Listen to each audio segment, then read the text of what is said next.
Les poteaux de Dato, on pose de travail, j'ai 10 minutes, voilà, à tout casser pour vous faire cette vidéo.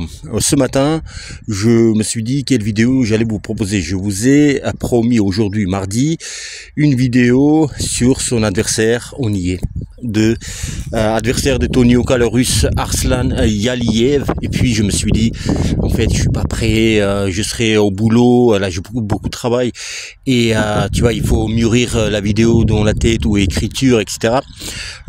Et j'ai pas eu le temps de ça. Je me suis dit, un samedi où je travaille pas, j'aurais fait vraiment meilleure vidéo. Mais bon, j'ai dit, bah écoute, j'ai tourné la vidéo dans ma tête et je dis, bah j'ai des choses à dire. Vas-y, je vais présenter son adversaire, les Dato. Voilà, ce que j'ai, les infos que j'ai pour aujourd'hui. On va encore faire des vidéos sur son adversaire, etc. Il y aura des choses à dire. Mais voilà, la première présentation. Voilà, je vais vous faire première présentation de Arslan Yaliev. C'est parti. Bonjour à tous, je m'appelle Dato et bienvenue sur Dato Boxing. N'hésitez pas à liker cette vidéo, partager, commenter, vous abonner. Bim bam badaboum, vous savez comment ça se passe. Je vous remercie par avance. Les poteaux de Dato, on met Tony Yoka, il va combattre pour son dernier combat pour Canal+, pour peut-être son dernier combat tout court en France, et j'espère que c'est pas son dernier combat tout court. Voilà, on sait jamais, on sait pas comment ça va se passer, son combat. Alors, je dis, on sait pas comment ça va se passer. Les poteaux de Dato, je ne sais pas parce que je suis mitigé. Voilà, parlons de son adversaire. Je suis mitigé. Au départ, je me suis dit, quand j'ai vu son adversaire, palmarès, ses combats, etc., je dis, waouh, pourquoi? Après, je dis, non, mais c'est bien. Alors, c'est bien si Tony Yoka, il montre une belle prestation, il fait une belle performance. Mais Tony Yoka, les Dato, c'est en fait, tu juges l'adversaire par rapport à qui va, contre qui il va boxer. Tony Yoka, il y a encore quelques années, avant le combat contre Martin Bacolé, j'allais dire, ah bah ça va, c'est un bon adversaire, mais Tony pourra le plier. Là aujourd'hui, ne connaissons pas la forme, l'état de forme de Tony Yoka, les Dato, ça soit son état mental ou son état pugilistique, et je sais pas, tu vois, donc je sais pas, est-ce que c'est cet adversaire, c'est pour ça que je suis mitigé, et à sa portée ou non, parce que je connais pas Tony Yoka d'aujourd'hui. Oui, il a fait les deux combats, ces deux derniers combats en Angleterre, mais on n'a pas vu ces combats, et même les Dato, est-ce que ces combats seraient parlants, est-ce que ces combats ont pu lui donner la confiance nécessaire. Donc vous voyez, c'est là où je sais pas pour Tony Yoka cet adversaire. Maintenant, les Dato, c'est qui cet adversaire? Le russe, 28 ans, classé 35e mondial, mieux que Tony Yoka. Tony Yoka, rarement il a boxé un adversaire qui serait mieux classé que lui.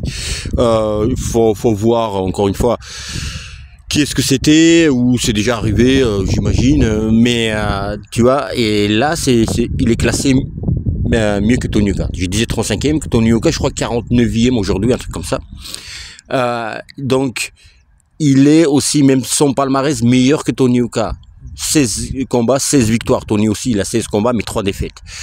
Oui, adversité de son adversaire n'était pas la même que de Tony Yoka. Oui. Son adversaire, Arslan Yaliev. Les poteaux de Dato, 28 ans, je disais, c'est un sportif de combat dans l'âme.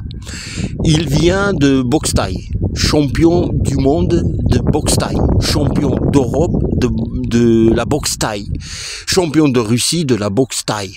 Il a fait le K1 aussi. Donc, il est dedans depuis son enfance. Tu vois, il performe dans les sports de combat. Aujourd'hui, il s'est converti à la boxe anglaise et ça lui réussit, comme vous avez pu comprendre, ça lui réussit très bien. 16 victoires, 0 défaite. Les poteaux de Dato, cela étant dit, maintenant, est-ce que sur le papier, son palmarès, il correspond à ce qu'il montre sur le ring? Oui. Oui, tout à fait.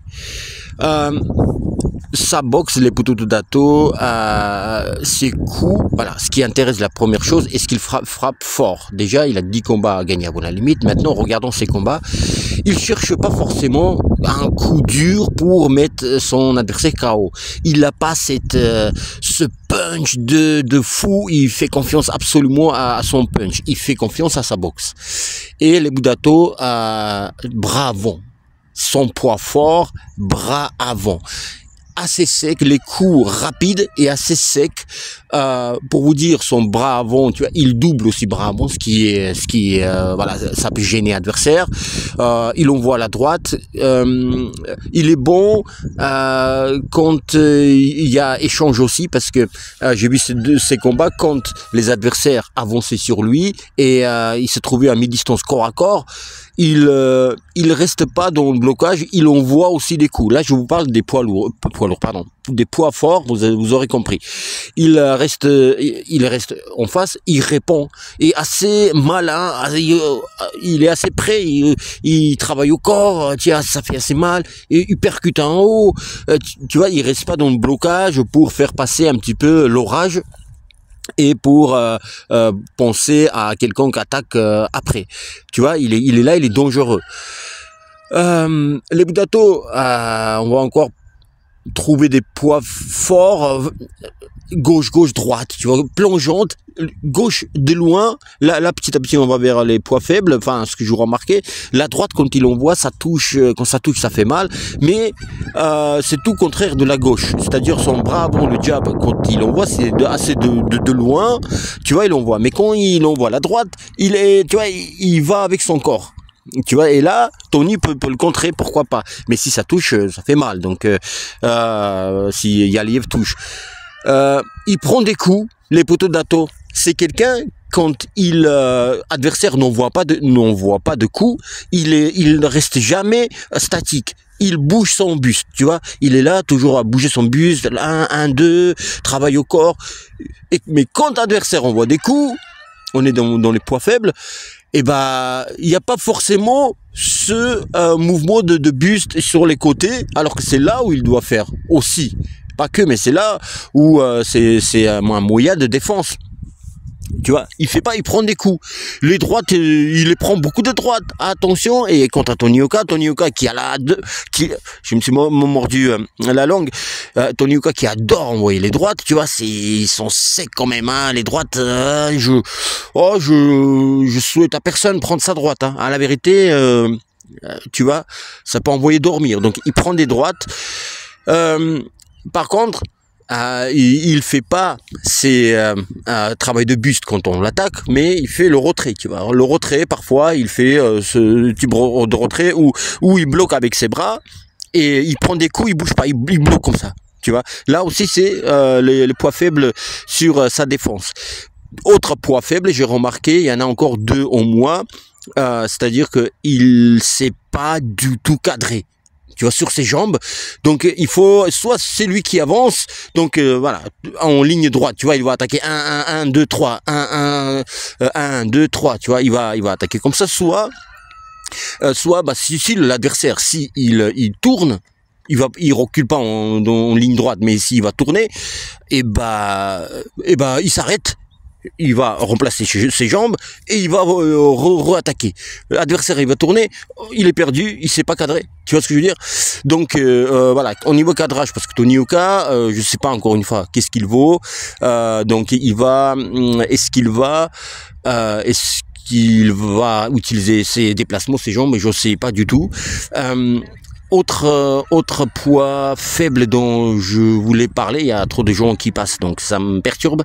Il me regarde comme un animal dans un zoo. Qu'est-ce qu'il y a? Oui, ah bah oui, les poteaux Dato. J'ai vu plusieurs de ces combats. 3 rounds, et après, il a la bouche ouverte. Il est fatigué. Alors qu'il n'y a pas eu forcément des enchaînements de fou, etc. Avant que j'oublie ces enchaînements, les poteaux de Dato, j'ai pas vu 1, 2, 3. Dans plusieurs combats, j'ai pas vu 1, 2, 3, les coups. Tu vois, genre enchaînement. Tu vois, je disais, il fait un gauche, droite. Tu vois, et ça, c'est considéré pour 3. Bon, 1, 2, bon, c'est 1, 2, 3, c'est comme si tu mets 1, 2, tu vois, mais je te parle d'enchaînement, bam, bam, tu vois, différents coups. Non, maximum 3 coups, c'est gauche, gauche, droite. Mais sinon, c'est 1, 1, 2, 1, 2, les Budato. Et ça, c'est bien pour des adversaires, c'est un pain béni, hein, tu vois, de bloquer un coup, boum, contre-attaquer, ou bloquer un coup, deuxième, tu esquives, bam, bam, bam, tu attaques, tu vois. Mais sur les enchaînements, c'est plus difficile. Donc, voilà, il accélère pas, rarement il accélère. Ça, c'est poids faible, il y en a pas mal, hein, dont je parle. Ça, j'ai pas vu changement de rythme, il y en a pas. Donc, il se fatigue, les Budato, oui, mais il arrivait à finir les combats, il arrivait à gagner les combats et pas se mettre en danger, mais il faut l'adversaire, il n'a pas boxé non plus. En face, il n'y avait pas des adversaires où, en voyant qu'il était pas dans le rouge, mais dans l'orange, tu vois, au niveau la fatigue, et un adversaire qui est aussi sûr de soi et préparé physiquement, et il allait le appuyer, il travaillait, tu vois, appuyer ses coups, travailler, être encore plus actif pour l'achever, c'est-à-dire fatigué. Et en voyant qu'il est déjà fatigué, il y avait pas ces adversaires là, donc je peux pas, alors que comme s'il récupérait par la suite en 8e reprise, il était mieux qu'en début de 4e, tu vois, donc parce que il y avait, tu vois, les adversités permettaient. Et contre un adversaire comme Tony Yoka, je pense pas que si le combat il dure 3 rounds et 4e round, Tony va le laisser reposer.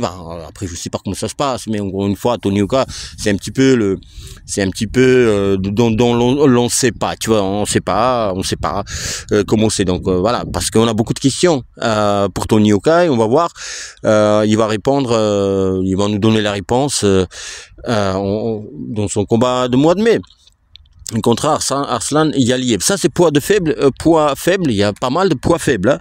Les Budato, c'était quoi là, parce que je crains des serpents et tout ça là, parce que vous avez déjà vu une vidéo de serpents qui m'attaquaient en plein tournage. Voilà les Budato, première mise en bouche sur son adversaire. Encore une fois, les Budato, je suis mitigé. Moi, en fait, quand cet adversaire, sur le papier, il me rappelle un petit peu Petar Milash, le croate, je crois, adversaire de Tony Yoka. Je disais un petit peu la même chose que là. Je disais, en corps à corps, il est dangereux. Alors, tu vois, il répond. Et Tony Yoka, il était donc en confiance. Tu vois, il a pas pris, il n'a jamais été en danger dans ce combat. Il déroule, je sais pas, en 8e ou 10e, je sais pas quel round, Tony l'envoie dormir. Et le combat s'est terminé. Et tu vois, il a pas montré ce qu'il savait faire. Ou dans ce combat-là, Tony l'a empêché de montrer ce qu'il savait faire. Et tant mieux pour lui. Mais maintenant, les Budato, ce même Petar Milash aujourd'hui, il serait beaucoup plus en confiance parce que t'as déjà une défaite. T'as déjà 2 défaites, t'as déjà 3 défaites. Donc les adversaires, c'est parce que Tony Yoka à l'époque était invaincu, de combattre contre un invaincu, champion olympique, prédit pour devenir champion du monde, parce que quand tu sais, au début, souvent on disait beaucoup Tony Yoka champion du monde, futur, truc, machin. Mais parce que les Budato, bon sang, tous les champions olympiques sont devenus champions du monde. George Foreman, paix à son âme, Mohamed Ali, les Budato, d'autres, tous les poids, catégories de poids des champions olympiques, automatiquement tu vas devenir champion du monde, automatiquement, enfin, façon de parler, tu vois, tous. Très très rares sont les champions olympiques qui sont pas devenus champions du monde, qui n'ont, tu vois, il y a des Delaoya, il y a des Lomachenko, les Budato, il y a Whittaker, champion olympique, tu vas devenir champion du monde. Delaoya, j'ai dit, et plein de poids lourds, les Budato. Donc voilà, Usyk, tu vois, il était pas en poids lourd, mais voilà. Donc voilà les Budato, et c'est pour ça on avait toutes les cartes pour dire ça. Et pour revenir à ses adversaires, pour Petar Milash à l'époque, Tony Yoka, il était tout ça, et tu vois, C'est ça quand on dit c'est dans la tête, tu vois, la boxe. Donc psychologiquement, ça le freinait, que c'est un invaincu, tout ça, champion olympique. Et là, Riyad Merhi, par exemple, il arrive, Tony, il a déjà 2 défaites, tu vois, et il montre rien dans le ring, et il dit, bah ok, moi aussi je peux, je serai le 3e. Et même Riyad Merhi, si Tony Yoka avait pas de défaite, il serait moins en confiance pour attaquer, etc. Il se serait dit, mais attends, il est invaincu, personne n'a réussi, et c'est moi qui vais le faire, il y a un truc qui va pas. Non, il va répondre, Tony. Non, quand même, là, il me cache un jeu, là, il me cache une stratégie. Tu vois, il y a un truc... comme ça, c'est psychologique.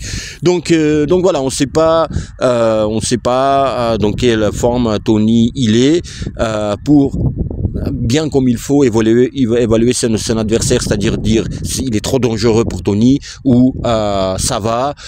Il y a ça. Maintenant, l'Hebdato, je vais dire encore une fois ce que j'ai déjà dit. Tony, l'Hebdato, et pour moi c'est important. Tony, j'ai arrêté m'inquiéter pour lui, c'est-à-dire que comme à l'époque. Non, Tony, tu vois, il faut pas que t'aies une défaite, donc il est dangereux cet adversaire, il faut pas le prendre. C'est bon. Tony, maintenant, il est plus dans cette phase-là. C'est au contraire. Tu vois, voilà, tu boxes ce qu'on te donne et on va voir où tout cela t'amène. Par contre, toi, ce que tu dois faire, c'est bien t'entraîner, être sérieux, être régulier, même pas régulier, être tout le temps. Ça n'existe pas cette phrase-là, mais être tout le temps. Tu vas être toujours, c'est-à-dire t'entraîner. Tu vois, c'est plus que être régulier, être toujours. Et donc oui, tu vois, je m'inquiète pas, Tony Yoka. S'il perd, bon bah écoute, voilà, t'as encore mal fait des choses, voilà, c'est trop 4 défaites, en combien, en 6 combats, c'est trop. Et maintenant, s'il passe l'Hebdato, il y a aussi la manière comment il va passer. Est-ce qu'il va faire les 12 rounds? Est-ce que tu vois, Tony sera fatigué, mais il va montrer des belles choses et il va gagner quand même dans les difficultés, tu vois, donc tout ça, ça va me plaire. Est-ce que Tony est en confiance ou en surconfiance? Du coup, en surconfiance, il perd ses moyens, il perd, tu vois, enfin. Donc voilà, il y a plein de trucs qui m'interrogent, j'ai plein de questionnements. Donc voilà, voilà, maintenant c'est Tony et lui, voilà, il va faire, c'est à lui de nous montrer. Voilà, l'Hebdato, qu'est-ce que est son adversaire? Je vous dis encore une fois, je sais pas à 100% de son dernier combat.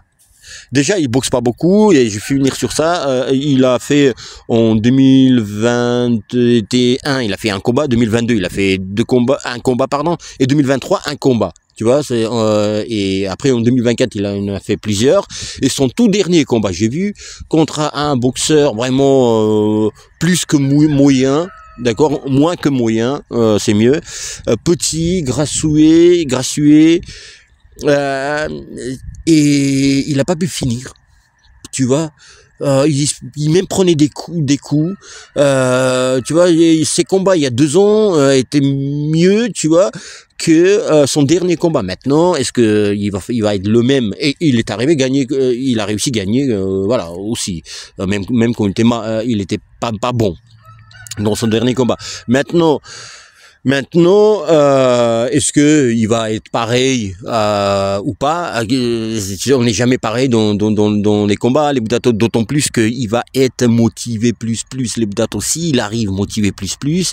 Et il sait que Tony, l'Hebdato, s'il est le même que contre Riyad Merhi, et même s'il est un peu mieux que contre Riyad Merhi, il était tellement mauvais psychologiquement, l'Hebdato, il était tellement tétanisé, tu vois, pas de peur de Riyad Merhi, mais tu vois, cette emprise, pas emprise, mais c'est ce truc psychologique qu'il bloquait, du coup musculairement il était bloqué, et donc il était tellement que s'il est un peu mieux que contre Riyad Merhi, c'est toujours trop, tu vois. Donc s'il est même un peu plus contre Riyad Merhi, bah tu vois, si adversaire il est un peu arrogant, tu vois, il a pas honte, il envoie des enchaînements en bas, en haut, et c'est dans la nuque, tu vois, il est pas complexé, tu vois. S'il est comme ça peut tout de suite te mettre mettre des doutes. Si t'es encore dans cette mauvaise étape psychologique, psychique, tu vois, ça va tout de suite te mettre des doutes.